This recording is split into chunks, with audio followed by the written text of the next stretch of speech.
This is your host, Shreya Sarkar-Barney. Welcome to another episode of the Exponential Talent Podcast, where we strive to bring powerful, actionable, and evidence-based ideas to drive exponential returns for you, your employees, and your organization. Today's podcast is on the topic of psychological safety and voice. In most of my conversations with teams, the word psychological safety comes up at least once, if not more. It's often brought up in the context of not feeling safe to speak up or not believing that one's opinions matter. It's a missed opportunity for leaders. When employees withhold risky but important information, it can lead to significant losses for the organization, as we've seen in the case of Wells Fargo or Enron. The scientific knowledge on what contributes to psychological safety is quite advanced. Leaders no longer need to operate blindly, hoping they're doing the right things. Today, our guest is Dr. Jim Detert, John L. Colley Professor of Business Administration at the Business School in the University of Virginia. Jim, along with his research colleague, Amy Edmondson of Harvard University, have conducted groundbreaking research on the topic of courage, psychological safety, voice, and silence. One of the things we know is that to promote psychological safety, leaders must encourage voice behaviors and minimize silence. In our conversation, Jim explains the mechanisms by which these behaviors and attitudes operate. Be sure to listen until the end, where we work through scenarios that frequently come up when I'm working with my clients. If you are a manager or a team leader, you are guaranteed to walk away with some actionable advice to make your next team interaction more fulfilling for you and your team. Welcome, everyone. I'm Shreya Sarkar-Barney, your podcast host for the Exponential Talent Podcast. Our guest today is Dr. James Detert, the James Colley Professor of Business at the Darden Business School at University of Virginia. So welcome, Jim. Thank you for joining us. It's great to be with you, Shreya. Wonderful. I'm going to start out by first asking a few questions about you. So tell us a little bit about yourself and your area of research and practice. Sure. So as you said, I'm a professor at Darden, and I teach courses, and I do research and writing and consulting related to leadership and ethics topics most generally. Specifically, for about 20 years, I've been studying voice and silence, which we're going to talk about a lot today. The real issues around why people do or don't speak up in organizations and what we can do about that. And for the last 5 to 10 years, I've expanded that some to the study of all different kinds of workplace courage acts. If I go all the way back to my dissertation, one of the things that was clear is that when people don't feel safe to speak up, they generally don't. But there were always a set of people who would say it wasn't safe to speak up and yet would still do so. Mm-hmm. And I was clear way back then that this was a type of workplace courage. If you think of courage as doing something worthy or for a noble cause despite its risk, then speaking up in hierarchical organizations certainly qualifies as a type of courage. And so that's what I've been focusing on more recently and is the focus of my forthcoming book. Wow, that's really interesting. So courage seems to be like the umbrella concept that covers the topic of voice and silence. Yeah, I think of voice and silence, voice as one type of workplace courage. And of course, there are many different targets for voice or speaking up. We tend most to think about speaking up, so speaking to those more power above us in a hierarchy. But as my work on courage has shown, it can actually be seen as pretty risky and therefore courageous to challenge or confront peers on certain topics. Right. Many managers see certain actions or conversations, even directed towards subordinates, as requiring encouragement. Firing or having a really difficult performance evaluation can be seen as courageous. And then, of course, there are a lot of other acts that are not specifically about voice or speaking up that can also be seen as courageous. Choosing to be an innovator, choosing to leave one's organization to pursue something of more passion, taking principled stands. So, I've identified about 35 different common workplace courage behaviors, and probably 20 of them are some form of speaking up to somebody. That is fascinating and a topic for another podcast. So when your book comes out, I'd love to speak to you about courage, because it seems like that is the need of the hour, given everything that's happening. We can't go back to the normal as we knew it. And that was the conversation that you and I were having. And I think courage is going to be a huge topic, considering where the world is heading and all of the ways in which we have to adapt. Yeah, no question. And you see, they're so intricately connected. I mean, you see in the era we're in, take the medical challenges associated with COVID. You see people, doctors, nurses, and others, having the courage to speak up and speak out about certain, safety practices or other behaviors. And sadly, we see some of them suffering some pretty significant negative consequences, from systems that are not pleased that they're speaking up. For sure. Dr. Fauci comes to mind. His image is everywhere. So yes. I want to talk about the concepts of voice and silence. So tell us, explain to us, what do they mean and why are they important to organizations and in today's world?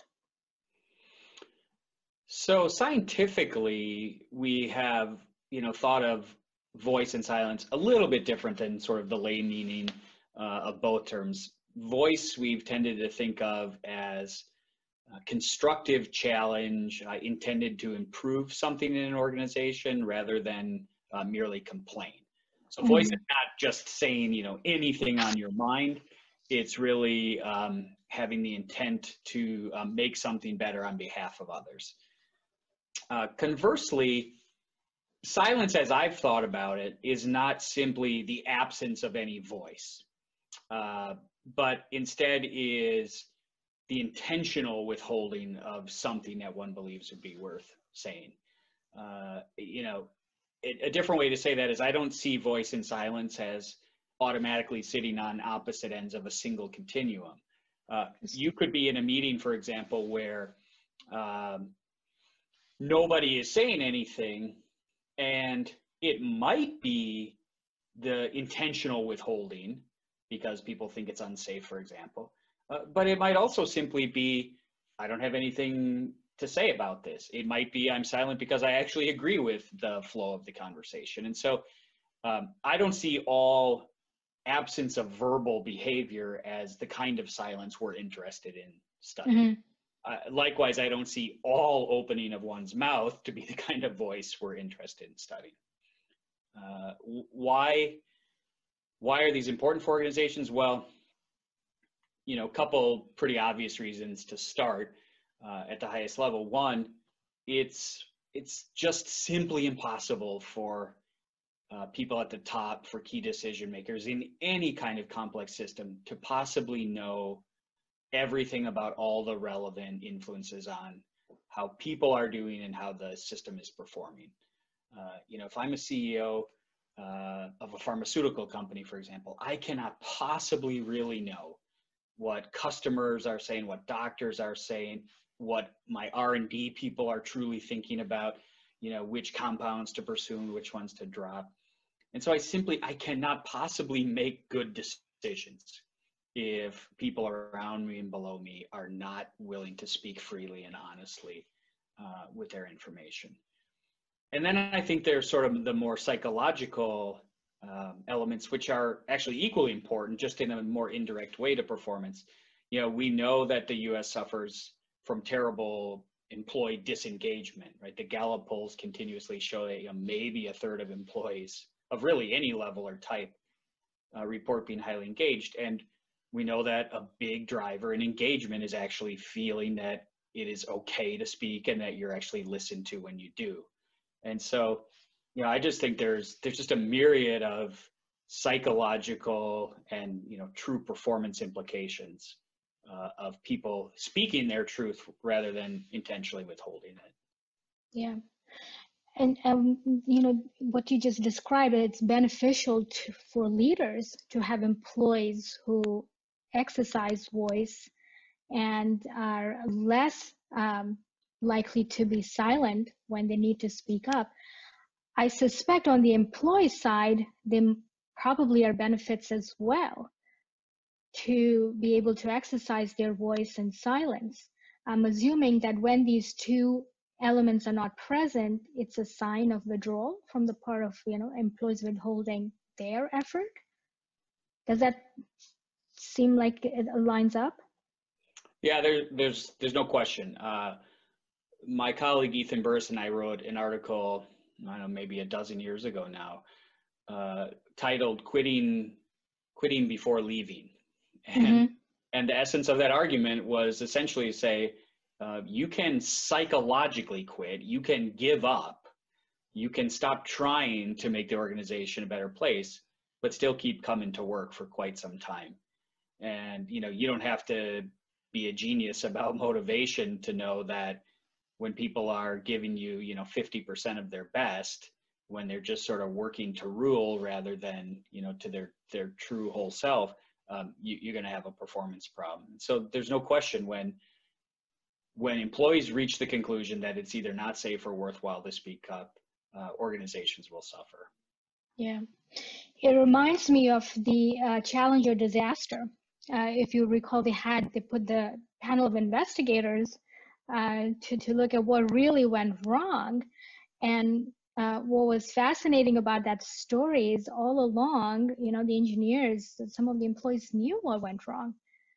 Yeah. And it took one of them, one of them invited Richard Feynman to his home for dinner and started talking about the O-ring. Sort of in a very subtle way, giving him the clue of what went wrong. And to me, that stands out. I mean, is that a good example of what silence looks like? Like employees know, but they don't share it with the organization? Yeah, I think that's a good example of several things about voice and silence and its consequences. And I'll mention them in a second, but I would just add first that there are way too many of those examples. So, whether we talk about the Challenger failure, whether we talk about Wells Fargo, whether we talk about Volkswagen or, Toyota, other car safety scandals, almost every issue that I'm aware of, the Fukushima nuclear plant disaster, almost every issue that subsequently became a massive disaster, that subsequently resulted in some form of external whistleblowing and a major scandal. The issues that led to that place were well known, not just by one person, but by many people actually in the organization. And one of two things, or both were the case. Either people knew about it and systematically were told, keep your mouth shut. If you speak up about this, you'll get fired. It's not safe. Don't risk your job, your career. Or in a good number of these cases, somebody did try speaking up. People were fired, blackballed, ostracized. Wells Fargo, that was certainly the case. There were absolutely people at Wells Fargo who said, this is wrong. I don't want to open this kind of account. I don't want to do this to customers. It's wrong. And those people were fired. So, yeah, it is sadly the case that these sort of major newsworthy type incidents are indeed failures of voice, and either of it occurring or not occurring, or when it occurs, it not being heeded.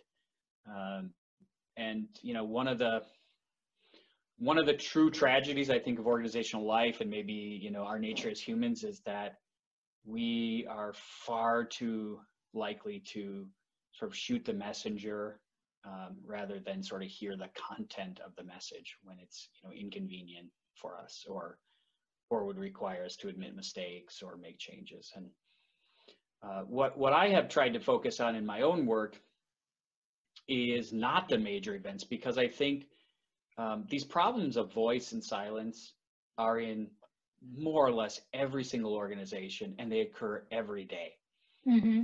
And I worry that if we only focus on, the Wells Fargo and Challenger shuttle disaster kind of situations, it's too easy for people to simply dismiss it as like, well, yeah, that's a problem in those terrible organizations or tragic situations, but it's not our problem. And what I would say actually is I can point out sort of the daily losses and consequences and existence of the voice problem in every organization I've ever studied. It doesn't have to be massive scale. Yeah. So let's say that if I'm a leader who really wants to do the right thing, give people their voice, minimize silence, what should I do? Well, let's start by thinking about, what you have to ultimately do is you have to address the three kinds of reasons that leads to a problem with silence. One of them is a lack of safety, perceived safety. Here, I don't mean physical safety, I mean psychological safety. People's belief that if they speak up, they'll get blackballed, fired, yelled at, demoted. You have to address the safety problem. You also have to address the futility problem. So, upwards of 50% of people in different organizations who report an unwillingness to speak up may say, well, I don't know that it's particularly unsafe. In other words, I don't know, I would get a huge negative consequence. I just think it's a waste of time and energy. I think my idea would be in the trash can before I was out the door. So why bother? So you have to address the sense of why bother. And then the third thing is that you have to address the issue that in a lot of ways, organizations are set up for people to not even necessarily take full ownership of problems or issues in the first place. If I'm an average employee, I'm not making much money, I don't have benefits, I have no stock plan. Should I really stick my neck out? And for that matter, should I really agree to work evenings and weekends for very little extra comp, if any, so that I can, produce this huge innovative breakthrough or cost savings, which will make, my CEO millions of dollars in a bonus and some, shareholders who are faceless to me richer, but will have no benefit to me. So I think, if you say, well, okay, so therefore as a leader, what do you have to do? Well, you have to make it safe. You have to make it worthwhile, and you have to have the incentives be such that I actually care. And, we can come back to this if you'd like, or we can do it now, but there are specific strategies, real behavioral tactics you would take, to address those three psychological barriers to speaking up. Yeah, let's get back to that. We have a whole section on, what to do. I thought that was, it's important for leaders to know they can do something about it. They absolutely Yeah, and I think that was your point, that it's easy to look at all of these bad examples and say, well, throw your hands up and say there's not a whole lot we can do. But what you're saying is it is absolutely possible to address it. Now, you talked about psychological safety, and the way I sort of got into the topics of voice and silence is here in the Bay Area where I live and work, there's big buzz about psychological safety. So could you contrast for us the difference between voice, silence, and psychological safety? Sure. So I think of voice and silence as behaviors. Silence is a little hard to think of as a behavior, but it's a choice, right? I either choose to speak up, which is clearly behavior, or I do actively choose to withhold. So if we think of voice and silence as behaviors, I see the perception of psychological safety or the climate of psychological safety essentially as a predictor of whether people will speak up or stay silent. So psychological safety is a perception. It can be thought of at the individual level. Do I personally feel that it's okay for me to try new things in the service of learning, to admit my mistakes, to be honest? Do I personally feel I have that sort of environment, and therefore how does it drive my behavior? Or often people who study psychological safety do so at sort of the climate level. It does the team or a broader unit in an organization have a psychologically safe climate? But to me, safety is a determinant, one of the determinants of behaviors like voice or silence. So, are you suggesting that companies need to create psychological safety for what voice and silence to show up? But if they want to know whether there is psychological safety, you can't just go after psychological safety. You have to look at the indicators, which is the behavior of voice and the behavior of silence.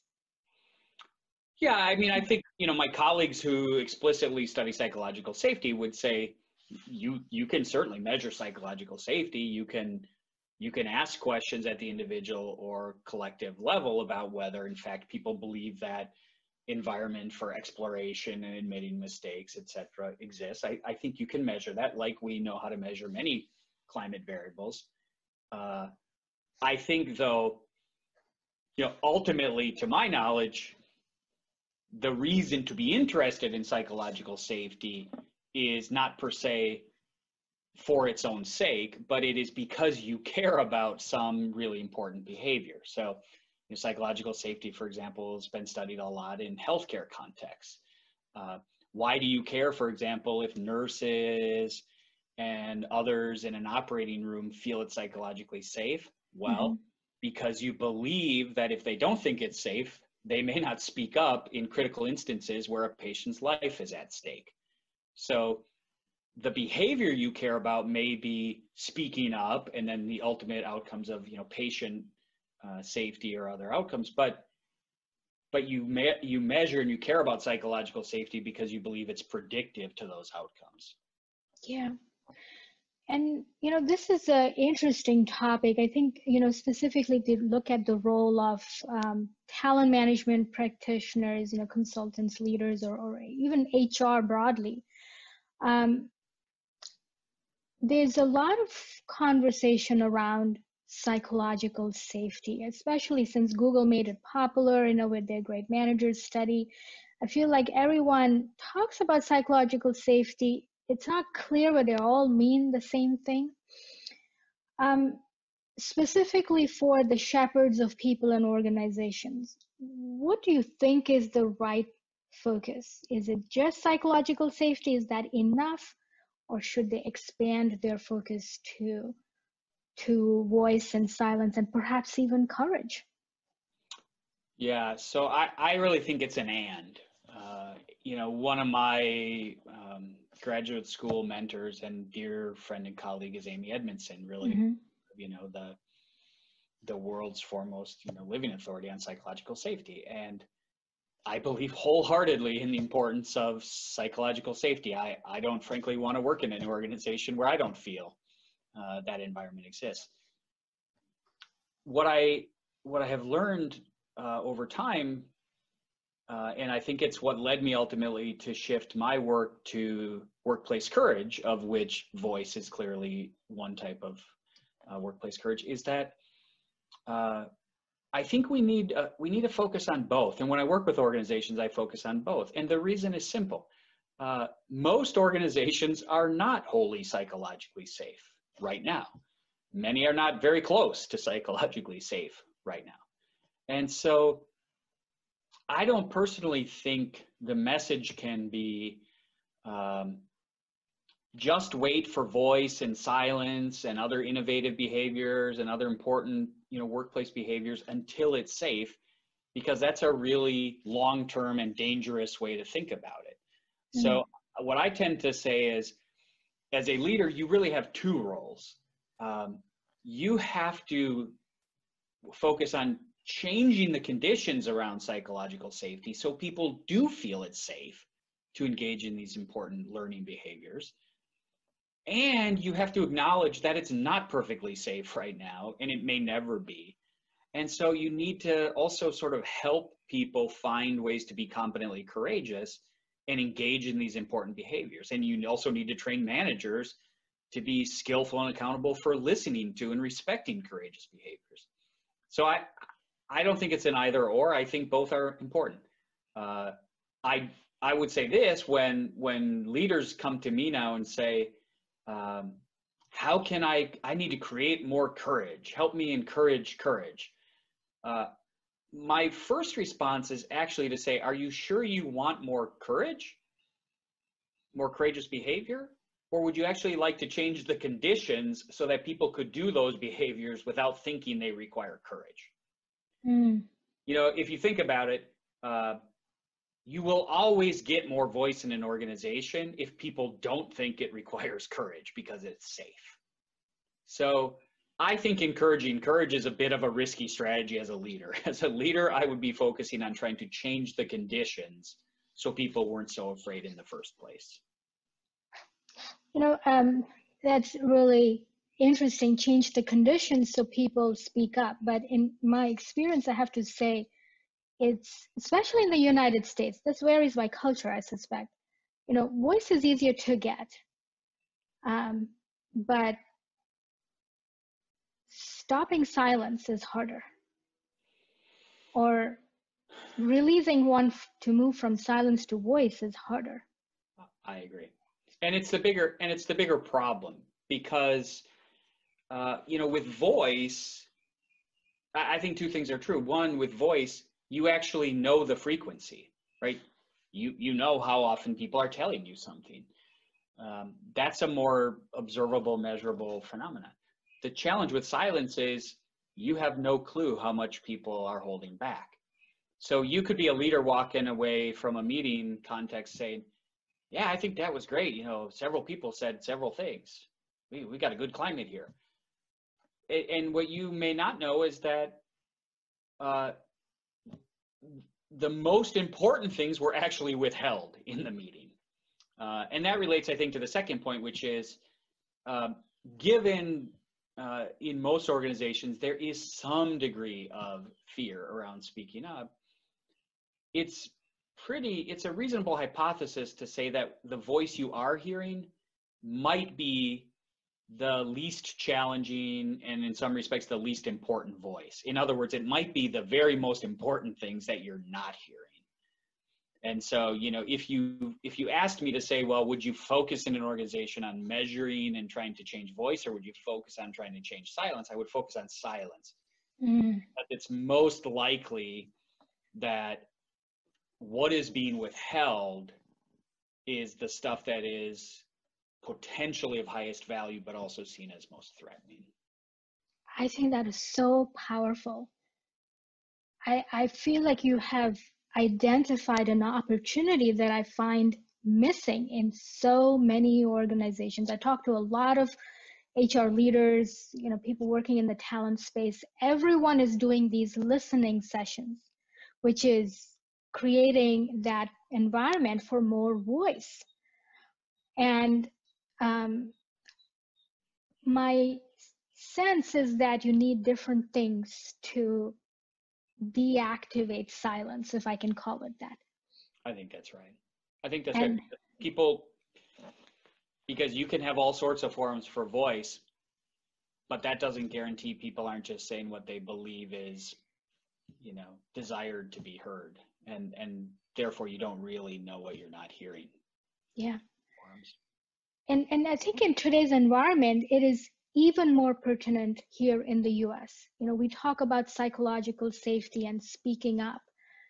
What we are hearing is that people don't feel comfortable speaking up, especially, let me just say, African Americans don't feel comfortable speaking up about their experiences. No question. No question. It's African Americans, obviously, in the context, you know, of America right now. I would say, though, even more broadly, and of course, that's one example. It's the problem of people with less power in any social system. You know, an example of your, oh, there was a lot of voice, so we don't have a problem, when in fact there's a big problem.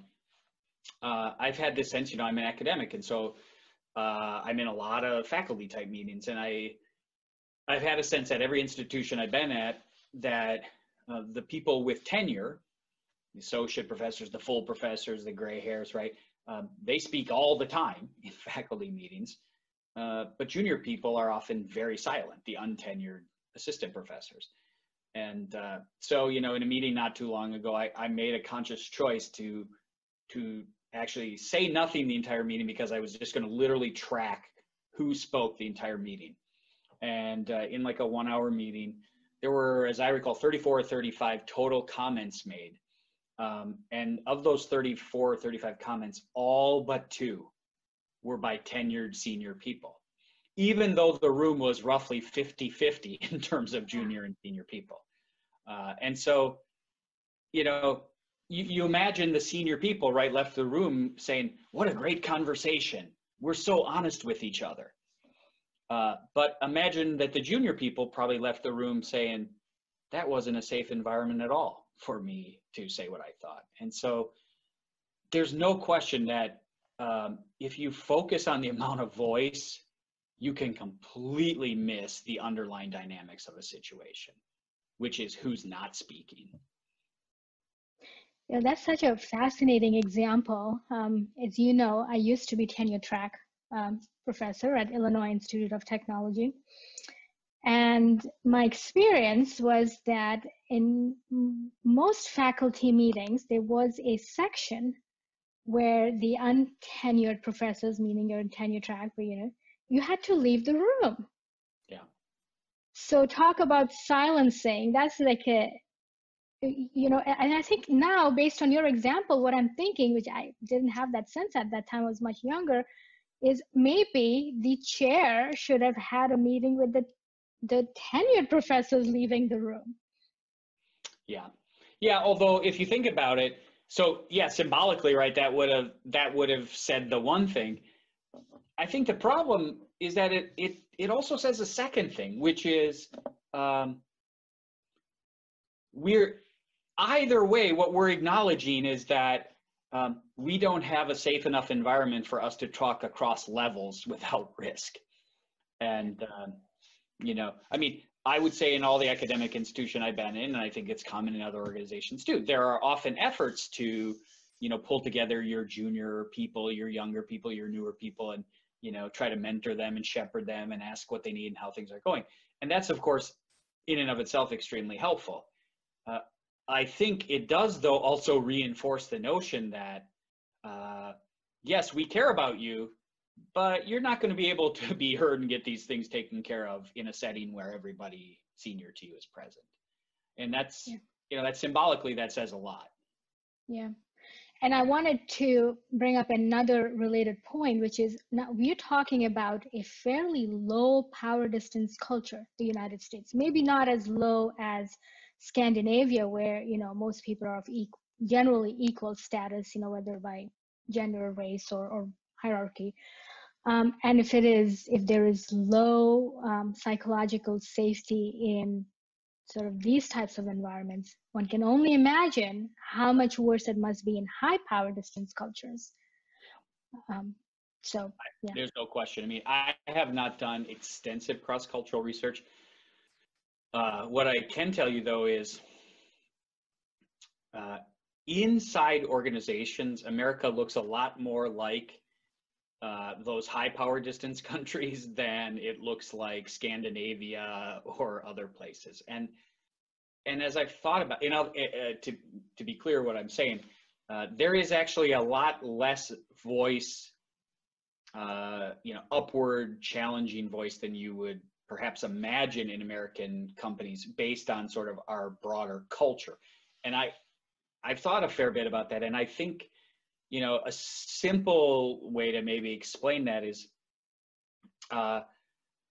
America's an interesting place in terms of where our laws apply and don't apply and our social safety net. So in the US, yes, I have First Amendment rights. Out on the street, I can say anything I want today about, Donald Trump or anybody else, right? That's my First Amendment right to free speech.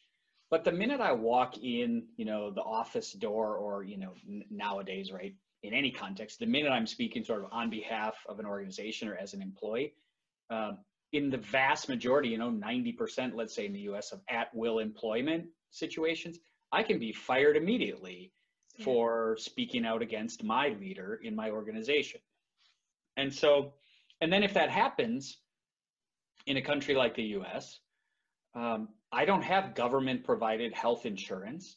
I don't have government provided retirement. I don't have government provided college tuition for my children. In other words, I don't have the social safety net. So when you look at countries where I think you may have the best speaking up cultures, I don't know that that there are sort of individual personality or cultural type differences in, let's say, individual collectivism.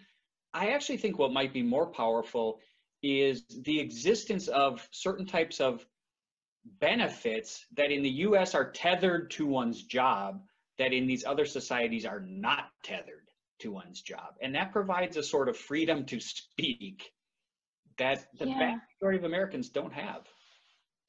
You bring up a really important point, and this, further emphasizes your guidance previously to create the right environment. That's what leaders should focus on.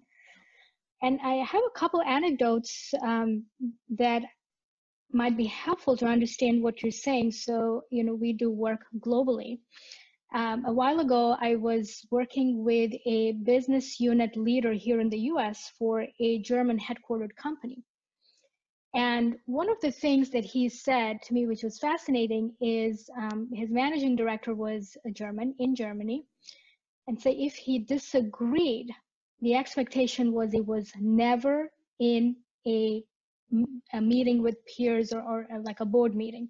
It had to be done privately. What do you make of that?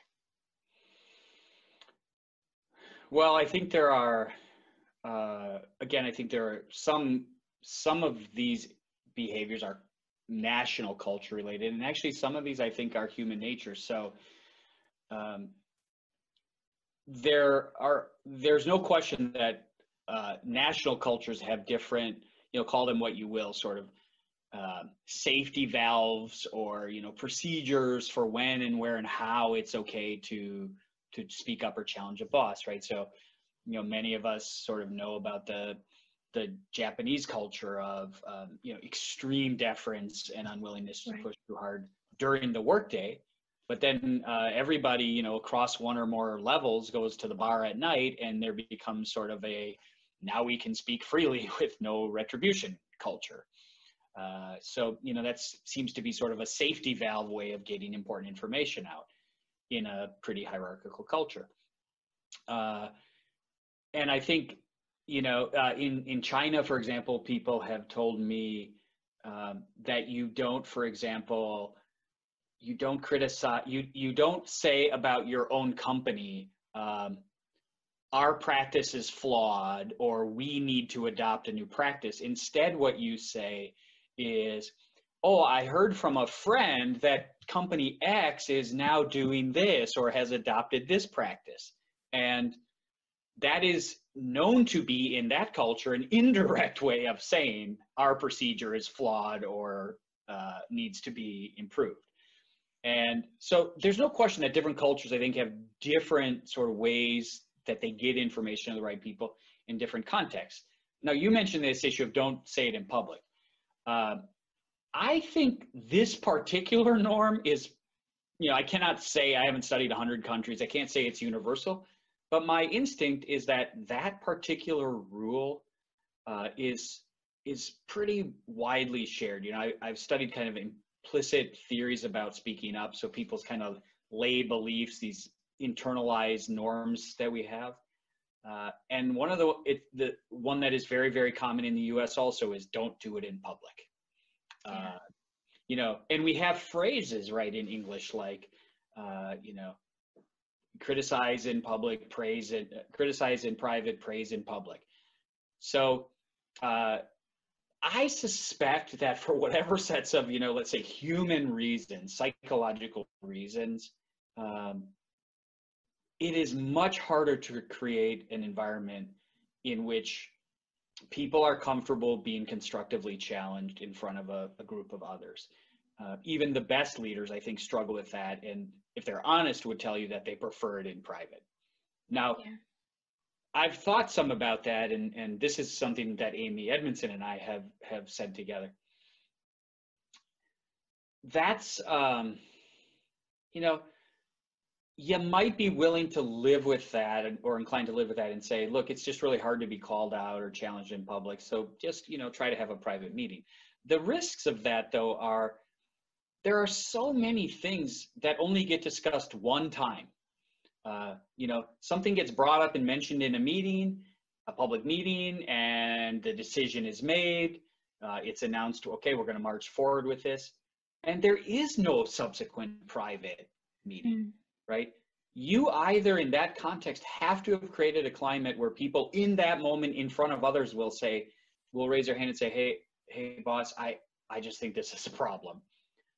Because if you wait for the private chance, it's lost. There is no private chance. Yeah. And so, yeah, I don't know how cultural that particular norm about do it in private is, because my sense is that's a pretty widely shared challenge. Yeah. And I think what it highlights is no matter what, if leaders want their employees to speak up, they have to create a one-on-one relationship. It's not going to happen just if you're a leader who's not seen, who's not heard from, you're not going to get a lot of voice. No, there's not. You can't. If you say, what are the strategies, for example, of creating psychological safety? In many, many ways, what the strategies boil down to is create trust. And how do you create trust? Well, we know it takes time. It takes, not constantly rotating. It takes enough exposure to people. One of the reasons it's generally much harder for people to speak to people 2-3 levels above them or lateral managers in other units is they simply don't know that person well enough to have real trust. Yeah. And that takes time. Yeah. We'll go through a few scenarios next, but before we do that, can we do the rapid fire questions? Sure. All right. So what got you interested in the topic of voice and silence? And I guess I should ask you courage. Gosh, this whole gamut of topics. How did you get interested? So, I've been asked that question a lot of times, and it's just the unfortunate truth that I don't have a great story for how I first got interested. The truth there is I was a graduate student, and it happened to be the case that one of my advisors had a large opportunity to help an organization explore in real detail a set of survey results that said they had a climate that wasn't very safe for speaking up or challenging. And I took that on, and I spent about 6 months actually working really intensely on that. And it became the topic of my dissertation, and I never stopped. So I think for me, what I've concluded over the years is that while I don't have some, story that initially led me there, I think I do understand why I have stayed there for 20 at this point.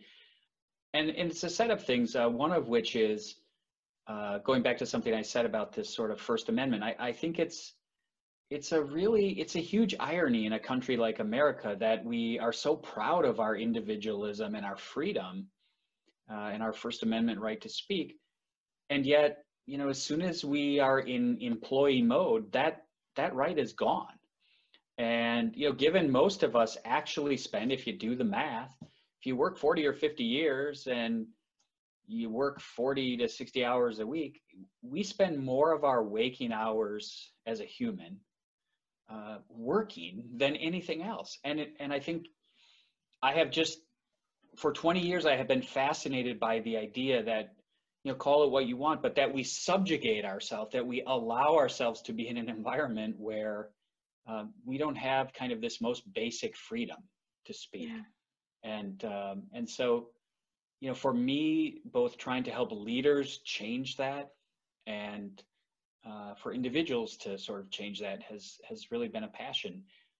And I say leaders to change that because what's become clear over time is the simple narrative is also is also so incomplete as to be wrong. The simple narrative is that the voice problem is that leaders are nasty and bad and disinterested. That's sadly true enough for a good number of our leaders, but it's really incomplete. It's hard for us to prove anything that we sort of argue as sort of an evolved reality, but I feel from the reading I've done that humans to some extent have evolved to really understand and pay attention to hierarchy. We learn very, very readily, both submissive behavior, deferential behavior. Now, our saving grace might be that we also learn to resent submission and deference. But even the best, I've studied a lot of contexts where where people say it's not safe to speak up or they don't speak up very much. And when you ask questions like, well, is the leader nasty? Are there punishments? People say no, no, no. And really what it boils down to is people just have deeply internalized beliefs about whether it's okay or not to speak up in hierarchies. And so I just think this is a fascinating challenge. And as I said, my interest in courage really came from the combination of noting from the very beginning of studying speaking up that some people did it even when it was unsafe.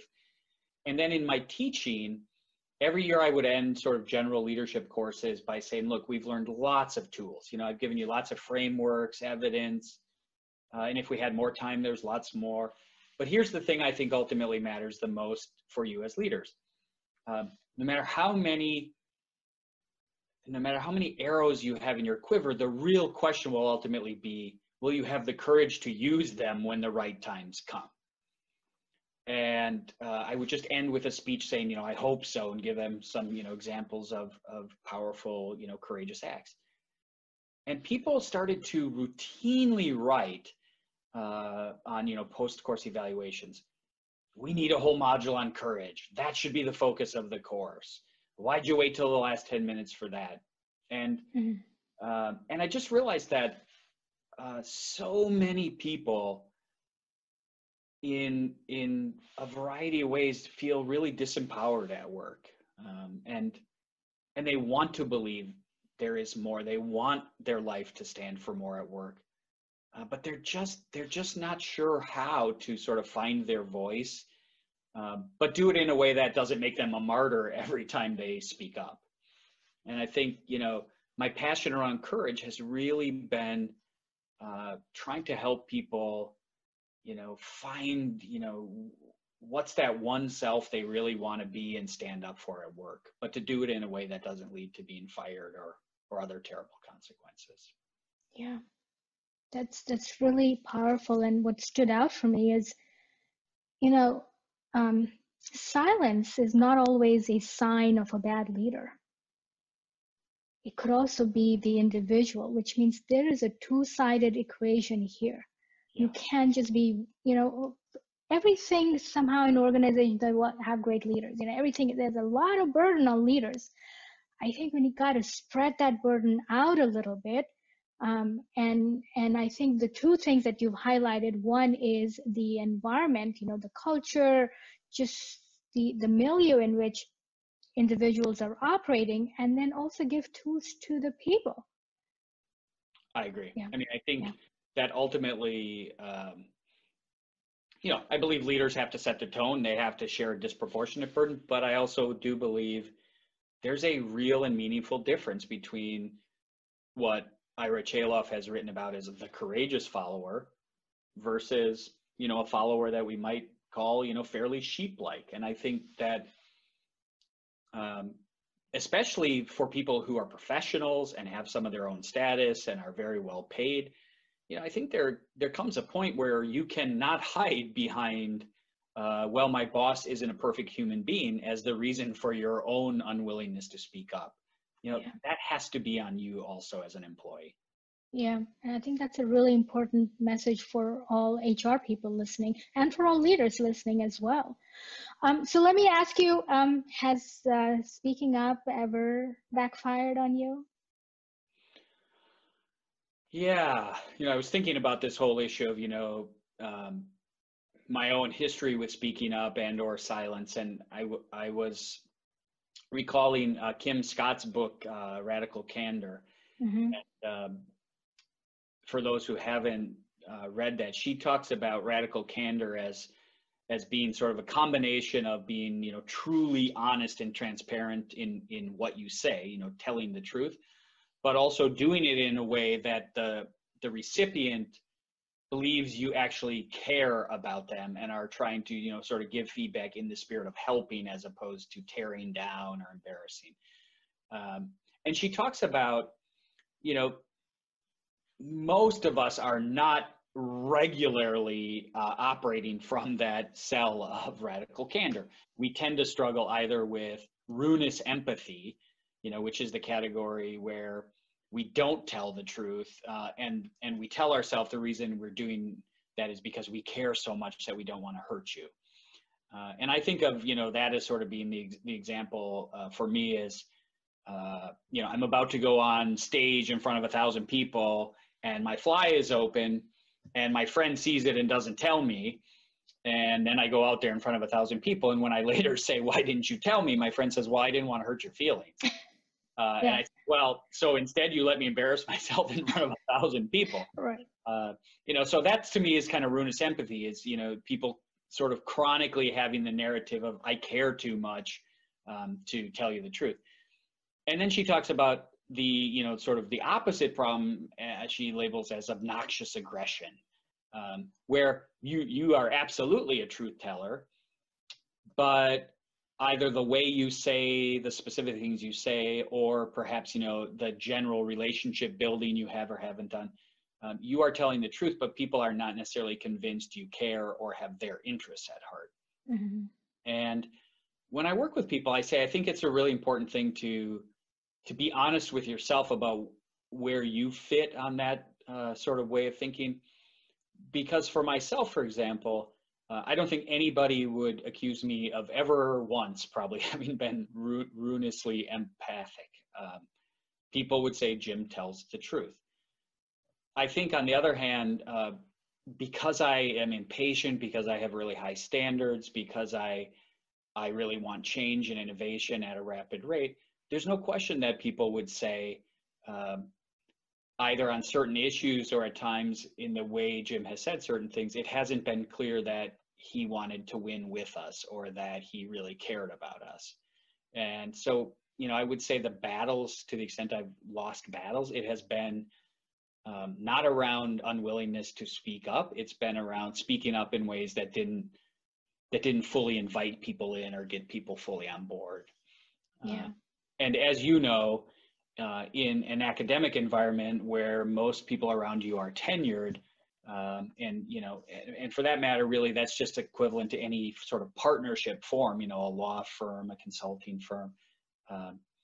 Your colleagues all have sort of equal power, and your truth ultimately doesn't matter if they don't sort of want to stand with you. And I think sometimes, my challenge has been more around that,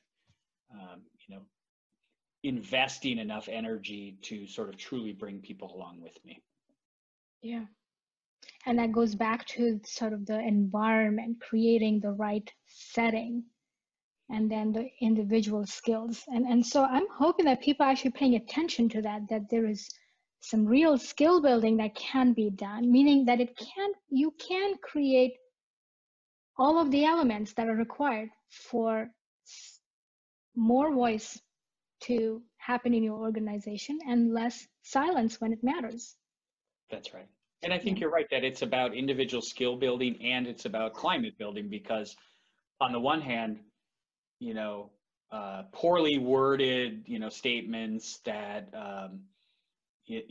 don't invite others in or, sound like an attack, those don't tend to go well anywhere. And it's the case that in some climates, in some organizations, task-related conflict or challenge is seen as really healthy and is understood to not be about the people involved. And so it's welcomed and it's celebrated because people believe you'll come to better decisions if you have a really vigorous debate. Yeah. In other organizations, that climate doesn't exist, and it immediately gets labeled as an attack and it gets shut down. So there's no question, the climate matters, as does the individual behavior. Yeah.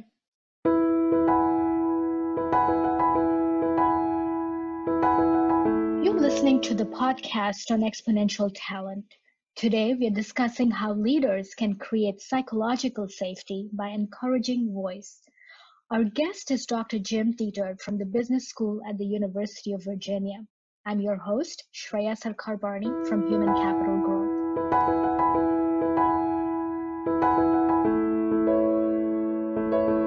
So Jim, let me now shift the conversation a little bit to things that I see happening in organizations. And I'd love your best advice on what would be the right approach in these situations.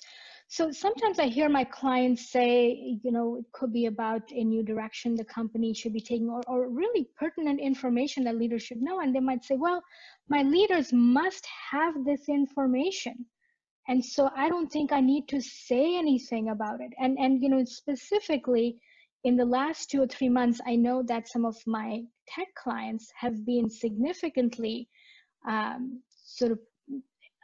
their work has come to a stop because of all the supply chain issues we've seen. And I think that some of these insights are not percolating up of what the real challenges are and long-term actions that need to be taken. There's some good answers that these individuals have. But they feel like, well, my leaders must be seeing the problems and they must have the answers. So how does a leader create space for employees to share the information, what's happening, what the ideas are, and just to speak up? Yeah, so, I mean, first of all, I think you and I know that sadly, this assumption itself that people have that, oh, my leader above me must know, is actually just a flawed assumption. A leader responsible for 50 areas and thousands of people can't possibly actually know the details on every issue or problem. Now, that doesn't change the fact that the leader still has to somehow figure out how to get that information out of people. One of the things we have learned in our own research is that there is a big difference between leader openness and leader solicitation. And so when we first started studying voice, we measured leader openness, and that was measured by asking people questions like, my leader listens to me when I bring up ideas. My leader takes action on things I share with him or her. And indeed, we showed in several papers that leaders being open was quite predictive of employees speaking up. But then over time, we realized that leaders being open is still at some level a very passive form of getting information for people, right? So I can be an open leader. I can tell everybody I have an open door policy, but think about it. If you're my employee, you're lower status, you're lower power, you have an issue, an idea, a problem, you still have to come to my office where all of my, fancy awards and my big fancy furniture, and I'm in my big comfortable chair, and you have to come sit in the little baby bear chair on the other side of my big oak desk. Everything about an open door policy still requires initiative and courage on the part of the employee to go speak to the boss on the boss's turf. And so we developed another measure called leader solicitation, and that measure asks questions like, my boss comes to me to hear my idea. My boss explicitly asks me what I know that we haven't talked about yet. So it's a much more active sort of drawing out type behavior from leaders. And what we found is that that behavior is far more predictive of employee voice than leaders simply being open. Wow. And so one of the things I often tell people, like what's a couple practical implications? Well, first of all, it's that actually we might want to rethink this whole open door policy thing and go back, to our textbooks from the 1950s and 60s, where we talked about, MBWA, management by walking around. It turns out, right, that one huge benefit of management by walking around, as opposed to having an open door policy, is that when you, the leader, go walking around, you are now talking to people on their turf, right? So you are down now where, in the plant or in the sales office where they feel most comfortable, and perhaps you don't feel as comfortable as the leader. And that really sort of reshapes the dynamics around power. And so, one thing I tell people is if you want to know the truth, stop sitting in your office with an open door policy and go get it. Go walk around. Related to that, and going back to where we started around silence, stop thinking that because nobody has spoken up in a meeting when you're discussing a given idea or policy or whatever, stop thinking that because nobody has said anything, that's a sign that everybody's on board. Yeah. That could just as easily or more likely mean people aren't on board, but they're afraid to tell you. And so, part of that sort of being solicitous is really learning to force yourself to say things like, hey, I haven't heard any pushback on this idea yet. Can somebody give me 3 reasons why this might not work? Hey. Let me repeat that. 3 reasons why this might not work. You didn't say 3 reasons why this will work. No, but I mean, because we know we're confirmation seekers, right? So we already have cooked up in our mind all the reasons why our idea is a good one, right? So what a great leader would do is say, could we talk more about why this might not work? Or actually having the skill to say, hey, Shreya, we haven't heard anything yet from you on this. What are you thinking about this? So if you acknowledge, once you start to acknowledge that people's default in most hierarchies is actually going to be to withhold, then you can be consciously active.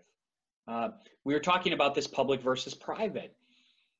A very effective strategy is for people to speak to that directly. For example, if I'm hosting a meeting, it's important for me to say in that meeting, we're going to talk about this project today.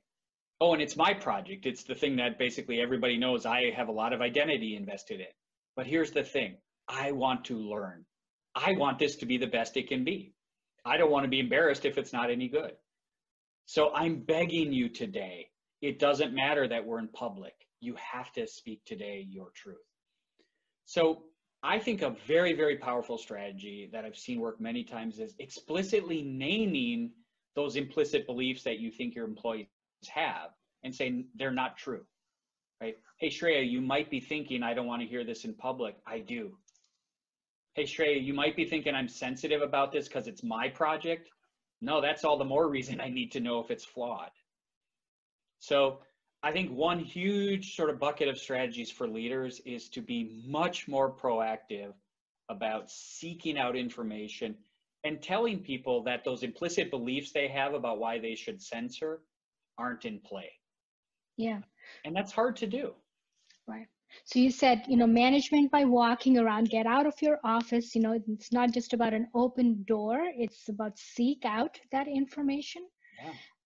The second thing was instead of looking to get confirmation, look for disconfirming evidence, like, do you not agree? Yeah. And the third one was, what was the last thing that you said, which is really sort of naming those implicit theories and saying, I don't want us to operate that way. Yeah, naming the implicit beliefs that people might have. Yeah. I think that those are really powerful. I want to ask another question because I was thinking of a very specific client of mine. She has an important question. Now we are all working virtually. So the situation is that there's no longer these, water cooler conversation opportunities or, break room opportunities. Yeah. So he wants to ask a question of his leader, who is a senior VP at this very large multinational organization. And there isn't this informal conversation happening. Any ideas for people like that? Yeah, it's a big challenge. I mean, I've been thinking a lot about that myself the last 3 months, in particular, because I've been the dean of our executive MBA program. So we've had lots and lots of those kinds of staff meetings. And, uh, you know, I don't think this is, I think this goes back to the trust issue. There's a great example from quite a number of years ago of a short speech by Mike Krzyzewski, Coach K of Duke basketball. And he's asked the question about, apparently he was questioned or challenged about how on the sideline during games, sometimes he would sort of really get intensely in a player's face. And, the question was to the effect of like, how can you yell and scream at a player like that? Or how can you get in their face? Aren't you worried that, you'll ruin your relationship or they'll crumble? And he said something that to me is very powerful. He said, look, the reason I can do that is that I've spent months or years building a relationship of trust with that kid. And he said, people in leadership, in business situations, always ask me like, well, how do you handle crisis? And he said, my advice is always, well, the way you handle crisis is that you prepare for it ahead of time in the sense of having built real trust. Because in a crisis, you have to be able to act quickly and people have to sort of know you're with them. And you can't do that in real time. You've either built trust ahead of time or you're in trouble in a crisis. And I've thought about that a lot this last 3 months when we've been in sort of the Zoom world. And I think that the real truth is that if you're a leader of a team and you haven't built trust in advance, this is going to be a really challenging time. It's going to be even harder. Now, what do I think is one way to go about it? I think this notion of reciprocal vulnerability in psychology is pretty valuable. So if in essence what we know is the case in the COVID era is that everybody feels stressed, everybody has worries and ambiguities and is uncertain, then the last thing you want to do as the leader is act like you have no such concerns, challenges, etc. And so I think, to say like, hey, we need to figure out how to create online these opportunities for people to share what they're really feeling, to have these sort of water cooler moments. Well, the way you have to deal with that as a leader is you have to not just create time and space in the meeting, but you have to model it. One of the things I, did over the last couple months, and I think sometimes it was viewed as hilarious and other times people just concluded I was a little bit of a weirdo. I would continuously send, funny little snippets of things that I was trying to do to handle, the difficult time. So we decided to install a basketball hoop, and I tried to dunk on the hoop, and I had, my daughter filmed that, and I sent that to my entire staff and said, look at my 1-inch vertical, ha ha ha, and did a bunch of other funny things. It was graduation. We had it online. I let my daughter cut my hair because we couldn't go to the barber, and I had her carve UVA 2020 in the back of my head. Good for her.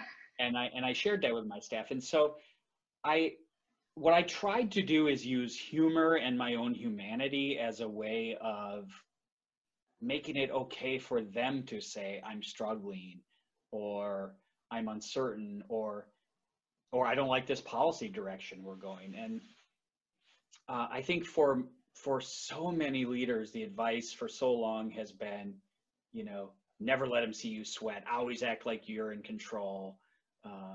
Always act like you know all the answers. And I think particularly in an era like this, that's just the wrong message. What people want to see is that you're a human. Yeah. And just like at the water cooler, we laugh and cry together. I think people have to be okay laughing and crying together online. And yeah. That's just a lot less natural. Yeah, but you have to get used to it. I mean, the word humor and humanity, I think that is so powerful, so much in there, and that could be a whole nother conversation. So I have a few more scenarios, so I'm going to ask you the next one.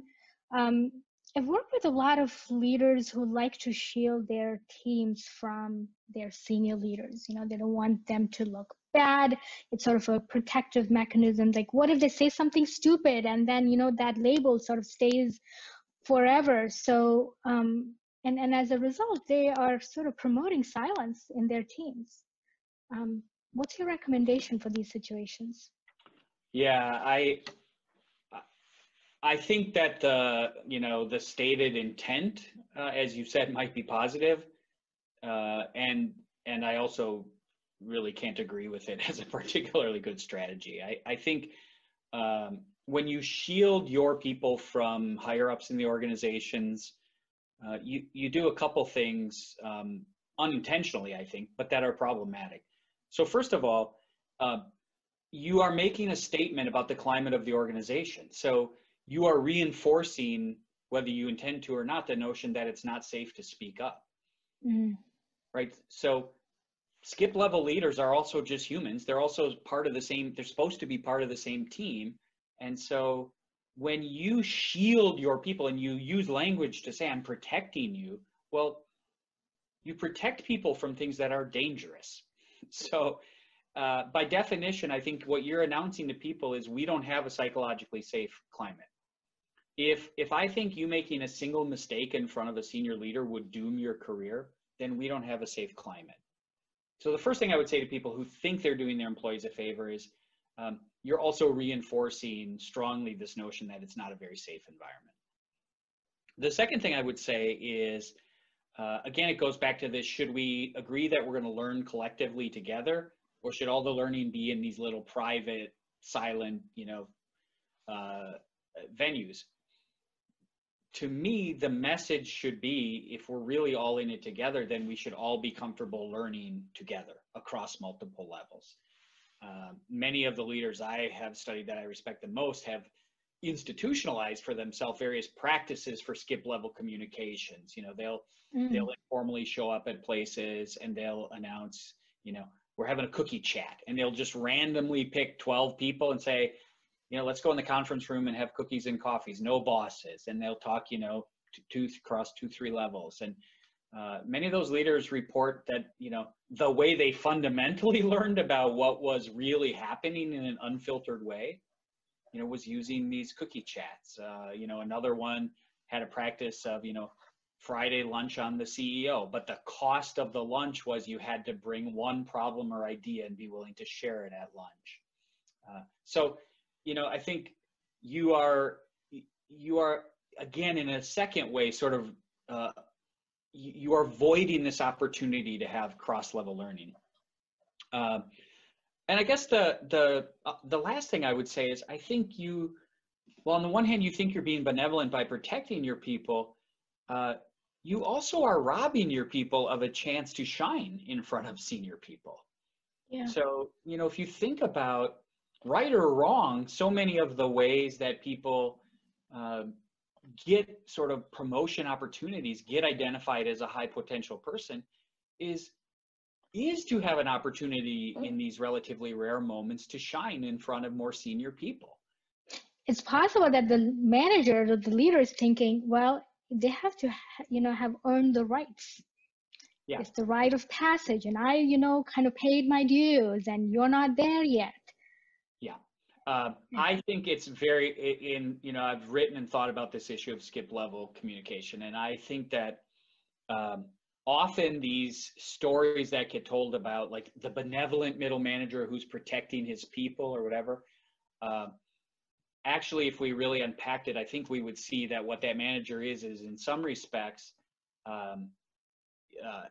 insecure or self-interested, and essentially has some set of theories around, I paid my dues, why should you get exposure before me? Or, hey, all that stuff that I basically get to take credit for, I don't want you showing up and making it clear that you're the real expert, or all sorts of other possibilities. So I think, yeah, it's unfortunate to acknowledge, but there's no question that I think sometimes it is the man or woman in the middle who is problematic. And for that reason, people will often say, well, skip level leadership's a disaster because, or skip level communication is a disaster because if I go to that meeting with a more senior person and tell the truth, then I'm going to go back to my job and my own boss is going to retaliate against me.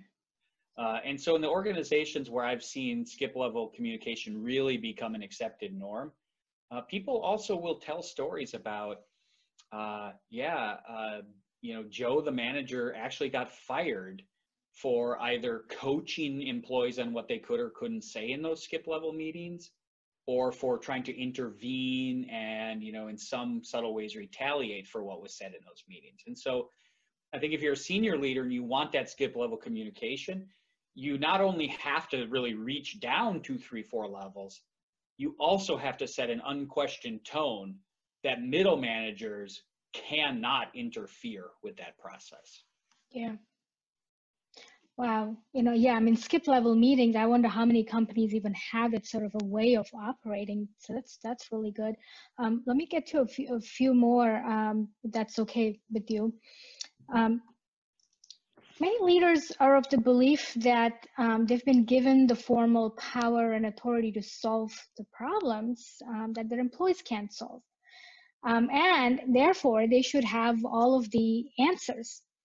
So how does this help or hurt an employee's ability to have voice? Yeah, I think this is an all too frequent problem, and it leads to, in a sense, the general issue of why weak managers often stay weak or get worse, and already better leaders get even better. And what I mean by that is, it's often precisely the leaders who, for whatever reason, right, they're not expert in a given industry they're now in charge of. They don't have certain technical expertise. They're simply not as skilled. Those are precisely the leaders who, because of their own insecurities, are the least open to voice from below them that could really help them. And it's instead the managers who are already the most competent, but therefore also the most secure in themselves, who are more comfortable saying to others, help me learn, tell me what I don't know, who actually end up learning even more because of the voice people give them, and then thriving even more. And in fact, Ethan Burris and some colleagues wrote a paper that demonstrated essentially exactly that, that the least competent managers who in fact could have benefited the most from employee voice got the least because of their defensiveness around this sort of know-it-all type behavior. Mm-hmm. That's a really, I also think it reflects just a fundamental need for leaders to sort of rethink what it means to be a problem solver or a person vested with authority. To have the power and the responsibility to solve a problem means your job is to actually be the best possible at solving the problem. It doesn't mean you are expected to be the person who, him or herself, knows everything. And so it sort of requires a mind shift from, the reason I'm a great leader is I get all the best information I can and I synthesize it as skillfully as possible and solve problems. That's what good leadership looks like. Bad leadership actually pretends that a single person could possibly know it all when the problem is complex. Yeah, I have to say this is quite a common problem in Silicon Valley, where people think that I'm so smart, I should have all the answers. You would not have thought so. But in my coaching experience, I see that this comes up a lot, and some people say it's related to the imposter syndrome. But let me move along. I have another question for you. Something else I see all across the board. Leaders are rewarded for impatience, and particularly in the United States, impatience is seen as a virtue. It shows that there's a sense of urgency. They want to get stuff done. So my question is, when it comes to understanding deep interpersonal issues, it's not a good sort of it's really hard for leaders to balance. Like, here is a person who's really having a lot of challenges, but we've got to keep moving. And so, how do you balance the two things, that you create space for people to share and things like that, while also kind of being, having a sense of urgency, etc. Yeah, I think it's a real challenge. I mean, not just in the U.S. I think it's a real challenge in any, hyper competitive environment. I think this is simplistic to say, and yet it's also at some level hard to deny. Ultimately, you can't really address this issue unless you think about how you measure performance. You can say that you believe employee morale and engagement will ultimately lead to superior performance. You can say that you believe that the human beings in your organization are also important beyond being sort of cogs in production. You can say all of those things, but then at the end of the day, if all you measure is, how many widgets did each person produce, how did we do on very short-term, oriented metrics, you are inevitably not going to sort of prioritize that other behavior. And so, I think a lot about this issue. When I think about this issue, I think about Steve Kerr's, classic paper and argument from, 45 years ago about the folly of hoping for A while Right. receiving B. We say we want to care about people. We also tend to say, right, that we don't want to just solve sort of problems at sort of the level one, but we want to solve the sort of system problem behind the current problem. But again, if we're in such a hurry, we tend not to do that, right? And Chris Argyris talked powerfully about the difference between like level one and level two learning, right? And the simple example being, you can keep saying, like at work, oh, the problem is it's too hot in here, and the level one solution is to just keep going and turning the thermostat down to cool the room. Or you could take 5 more minutes and say, well, what's the level two problem? Why is it too hot in here all the time? And you could address it at that level and then stop having the level one problem. But again, systems of measurement tend to reward people for level one fixes. Yeah. Systems of measurement tend to reward people for focusing on sort of easily measurable performance metrics. And so, sadly, I have seen people, I've talked with people who, for example, when I was kind of trying to map the general network of who talks to who in organizations, and I would find these kind of central hubs in the communication network who were not in formal leadership positions. In other words, they were more or less the peers of others who reported them as the person they went to with problems or ideas. And, I would say, why do you go to that person? They'd say, well, because he or she, often in this case, frankly, it was she, he or she is a great listener and is credible and is trusted by the boss. And so we go to her, and then she can, both help us and take it to the boss. So then I went and talked to those people, these hubs. And I said, well, you must feel great. You must feel really flattered that you've been sort of identified by so many of your colleagues as this trusted voice advocate or hub. And the response was pretty uniformly, not really. And what they would say is, on the one hand, of course, I'm flattered that people feel that way about me. And I'm also happy that I help them. But guess what? Because I spend hours and hours actually listening and trying to solve them and to advocate, guess whose own performance metrics on the things we measure around here are middle of the pack or lower? Mine. Interesting. And so they would report a pretty significant personal consequence for being the person who informally took the time to do that. And so, I really have come to the position that this is not a solvable problem until we decide to measure what we say matters. Wow. Yeah.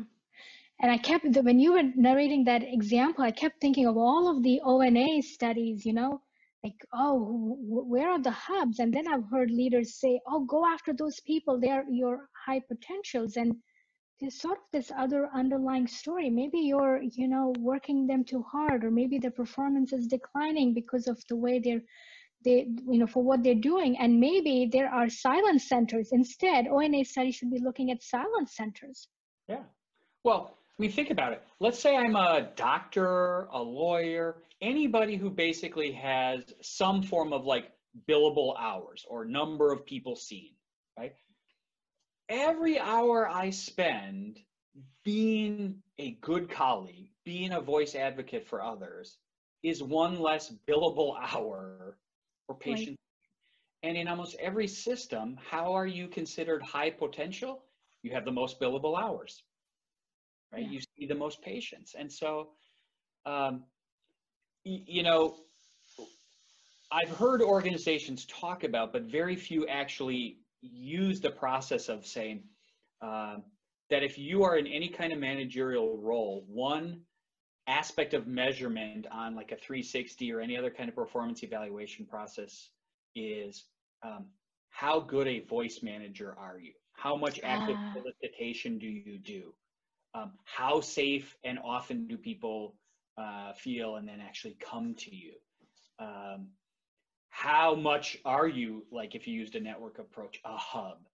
And saying that there would be real meaningful consequences to stinking on that dimension. For example, saying you cannot be promoted if you are in the lower quartile or the lower 50% on this measure because it's that important to us. I think if we started to actually measure people as voice managers, you would see people reallocate attention. Yeah, I have to think through that one, because I think that what you start to reward also gets gamed. No question. Yeah.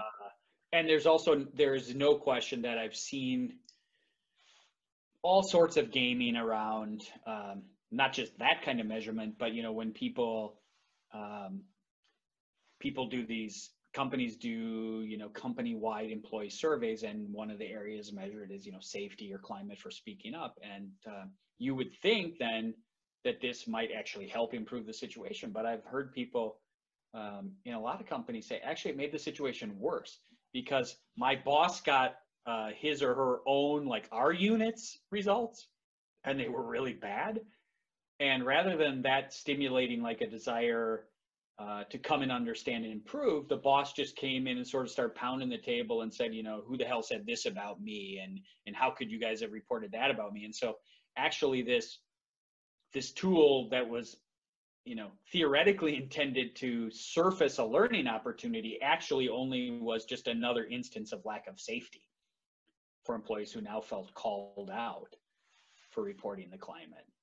So there's no question that all measurement systems can be gamed and can have unintended negative consequences.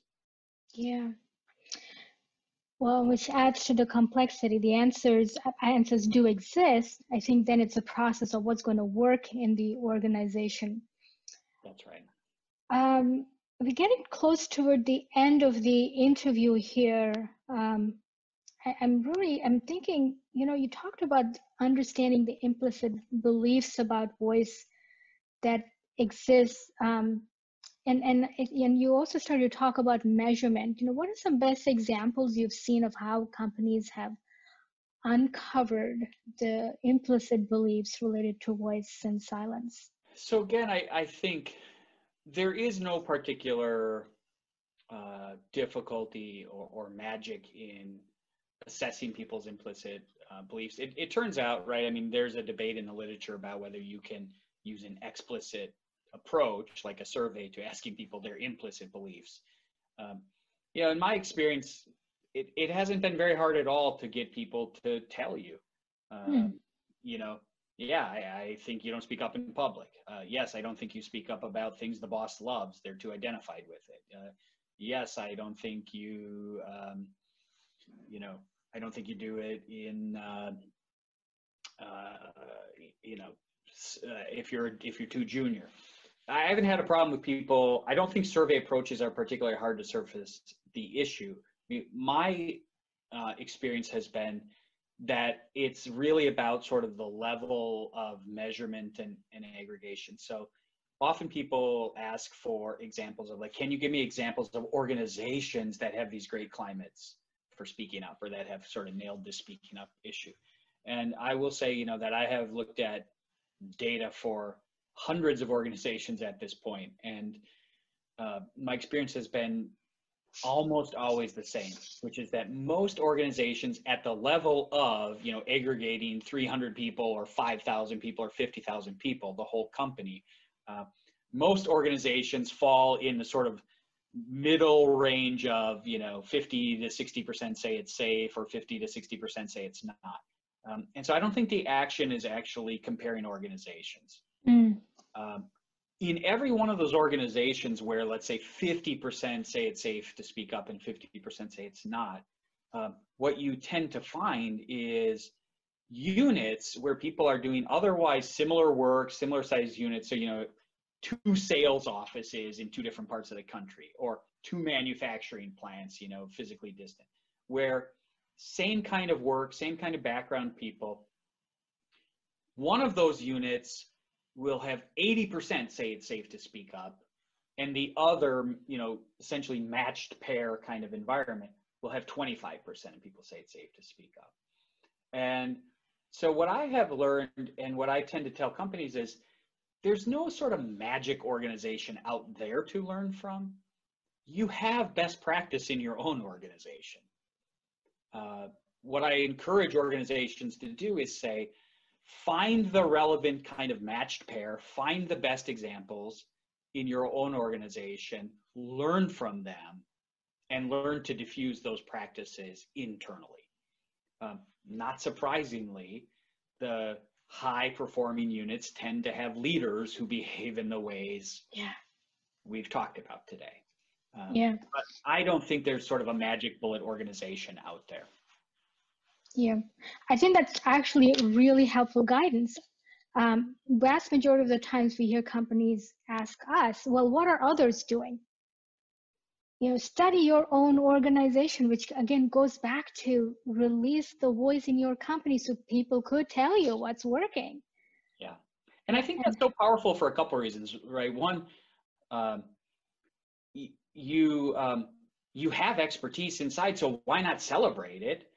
And 2, you know, the problem, and I've seen this over and over, even if I give somebody an example of a good climate for anything, you know, Google is a common company that people like to trot out, right, for all sorts of, you know, cultural practices or other, you know, employee type practices.